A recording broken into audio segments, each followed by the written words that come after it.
திராவிட இயக்கங்கள் என்றால் ஆதிக்கவாதிகளுக்கு எரிவதாக முதல்வர் மு.க. ஸ்டாலின் விமர்சனம். ஒடுக்கப்பட்ட மக்களின் கருத்துகளுக்கு அடையாளமாக திராவிட மாடல் அரசு இருப்பதாகவும் பேச்சு. ஒடுக்கப்பட்ட மக்களை உயர்த்துகிற கருத்தியல் தெளிவான அடையாளமா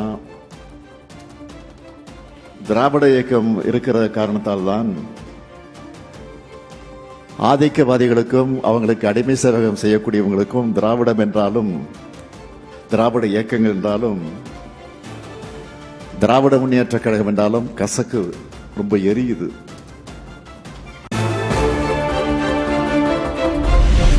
இன்றைய காலகட்டத்தில் தினமும் குறைந்தபட்சம் அரை மணி நேரமாவது புத்தகத்தை வாசியுங்கள். இளைஞர்களுக்கு முதல்வர் மு.க. ஸ்டாலின் அறிவுரை.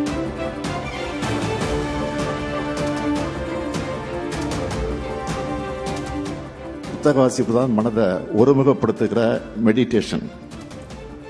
அதனால நீங்க எவ்வளவு பிஸியான வேலைகள் இருந்தாலும் ஒரு நாளைக்கு ஒரு அரை மணி நேரம் அல்லது 15 நிமிடமாவது புத்தகங்களை வாசியுங்க.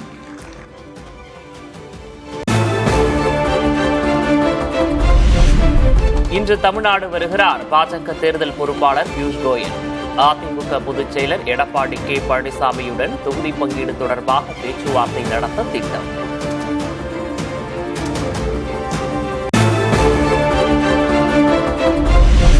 திமுக ஆட்சியை அகற்ற ஒத்த கருத்துடைய கட்சிகள் தங்களுடைய கூட்டணியில் இணையலாம். தவேகவிற்கு அதிமுக பொதுச் செயலர் எடப்பாடி கே. பழனிசாமி மீண்டும் அழைப்பு. திராவிட முன்னேற்ற கழகம் மக்கள் விரோத அரசாங்கம்.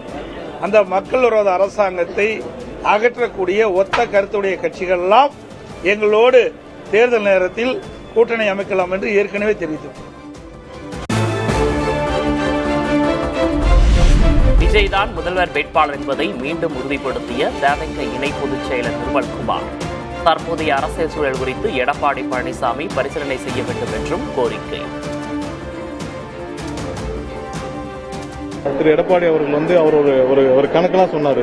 இந்த ஒரு வாரத்தில் அவருக்கான உண்மை கணக்குகள் தெரிந்துவிட்டு அவருக்கு நம்பிக்கை இழந்து விட்டாரான்னு தெரியல. அவர் திரும்பவும் அவருடைய கட்சியுடைய நிலைமையை திரும்பவும் அவர் மறுவரை செய்ய வேண்டும். நாங்கள் திரும்பவும் சொல்லிவிட்டோம், எங்களுடைய தலைவரை முதல்வர் வேட்பாளராக இந்த தேர்தலில் முதல்வராக்க யார் யாரெல்லாம் ஒத்த கருத்துடன் இருக்காங்க அவர்கள் மட்டும்தான். தேர்தலில் இருமுனை போட்டியால் மட்டுமே திமுகவை வீழ்த்த முடியும் என்பதை விஜய் உணர வேண்டும். கூட்டணி விவகாரத்தில் விஜய் சரியான முடிவை எடுக்க வேண்டும் என்றும் நயினார் நாகேந்திரன் வலியுறுத்தல்.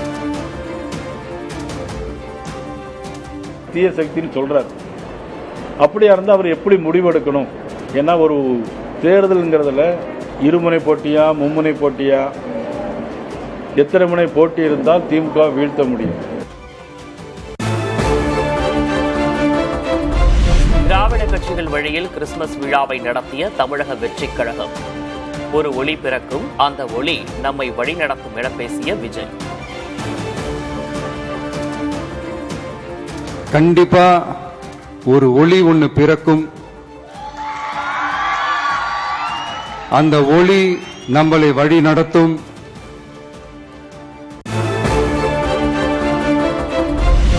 பொறாமையால் கிணற்றில் தள்ளப்பட்ட இளைஞன்தான் அரசனாகி நாட்டையை காப்பாற்றினான்.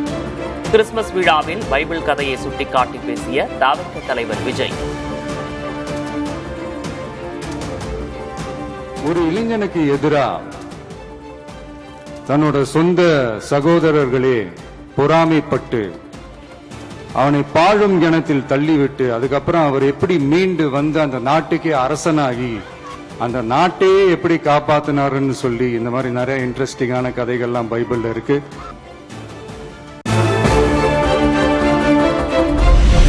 திமுக தலைவர் மு.க. ஸ்டாலினை சந்தித்து ஆலோசனை நடத்திய தேர்தல் அறிக்கை குழு. வேலைவாய்ப்பு, மகளிர், விவசாயிகளுக்கு முன்னுரிமை கொடுக்கப்படும் என குழுவின் தலைவர் கனிமொழி பேட்டி. நிச்சயமாக வேலைவாய்ப்புகள், மகளிர் உரிமைகள், அது மட்டும் இல்லாம நம்ம வாழ்ந்து கொண்டிருக்கக்கூடிய இந்த பூமி பந்தை பாதுகாப்பதை பற்றி, விவசாயிகளின் பாதுகாப்பு, வேலை வாய்ப்புகளை உருவாக்குவதற்கு இதையெல்லாம் நிச்சயமாக இந்த தேர்தல் அறிக்கை மையப்படுத்தும். ஏழை இந்துக்களின் வாழ்வாதார பிரச்சினைக்காக இந்துத்துவ அமைப்புகள் போராடி இருக்கின்றனவா?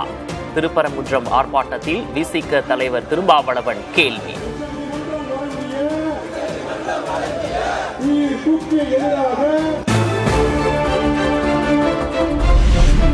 அமைச்சர்கள் குழுவுடன் நடந்த பேச்சுவார்த்தை தோல்வி.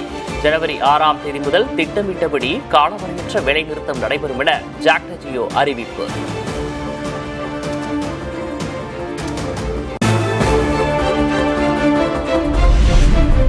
குரூப் 2, 2A முதல்நிலை தேர்வுகளுக்கான முடிவுகளை வெளியிட்டது TNPSC. குரூப் 2A முதன்மை தேர்வின் 2ஆம் தாள் OMR முறையில் நடத்தப்படும் என்றும் அறிவிப்பு.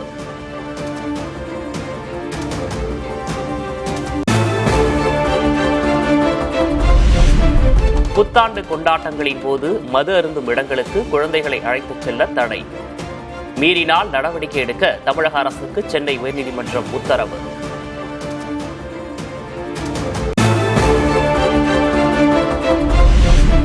மீண்டும் 1 லட்சம் ரூபாயை கடந்து புதிய உச்சத்தை எட்டியது ஆபரண தங்கத்தின் விலை. ஒரே நாளில் 1360 ரூபாய் உயர்ந்து 1,560,000 ரூபாயாக விற்பனை.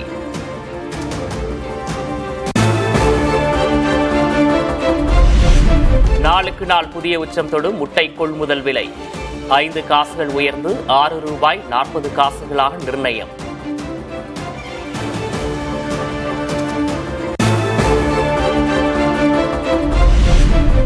குமரிக்கடல் மற்றும் அதனை ஒட்டிய பகுதிகளின் மேல் நிலவும் வளிமண்டல கீழடுக்கு சுழற்சி 24, 25ஆம் தேதிகளில் தமிழகம், புதுச்சேரியில் மிதமான மழை பெய்யும் என கணிப்பு.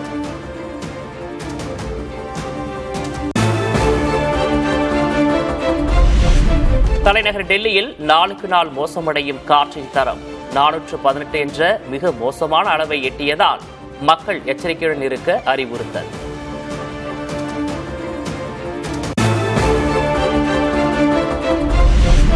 இந்தியா, நியூசிலாந்து இடையிலான வரியற்ற வர்த்தக ஒப்பந்த பேச்சு நிறைவு. விரைவில் ஒப்பந்தம் கையெழுத்தாகும் என தகவல்.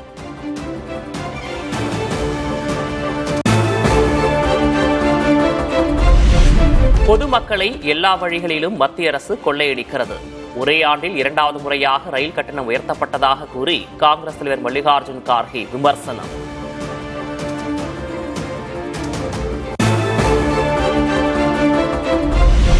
திரிணாமுல் காங்கிரஸ் கட்சியிலிருந்து நீக்கப்பட்ட ஹுமாயூன் கபீர் புதிய கட்சி தொடங்கினார். மம்தா பானர்ஜி ஆதரவு வாக்குகளை பிரிப்பார் என எதிர்பார்க்கப்படும் நிலையில் கவனம் பெறும் நகர்வு.